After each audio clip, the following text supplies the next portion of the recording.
Britaniyada dərc olunan Emel jurnalı tibbi araşdırmacı Noreen Kassem'in araşdırmaları əsasında insan oruç tutarkən onun bədəninin daxilində hansı proseslərin baş verdiyini məlumat verən qısa videoçarx təqdim edib. Videoda bildirilir ki, insan oruç tutarkən bədənində artıq yığılmış piylərin, karbohidratların və şəkərin yanması nəticəsində enerji istehsal edir. Enerji istehsalı zamanı ən mühüm rolu qaraciyər oynayır. Qaraciyər piyləri keton cisimcikləri adlı kimyəvi preparatlara çevirərək insan enerjisinin əsas mənbəyidir. Kassemin fikrincə, detoksikasiya oruç tutmağın ən əhəmiyyətli xeyirlərindən biridir.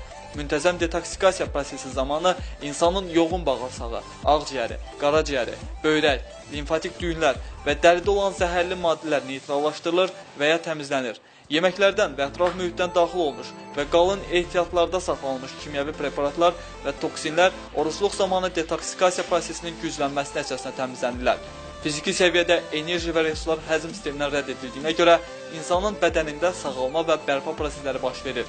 Orucluq vaxtı metabolizmə və ümumi fiziki funksiyalar səviyyəsinin azalmasına görə bədənin temperaturunda kiçik azaldılma müşahidə olunur. Gündəlik həyatda tez-tez yüklənən həzm sistemi orucluq vaxtı daha effektiv həzm və qidalar udmaq üçün özünü bərpa edərək təmizləyir.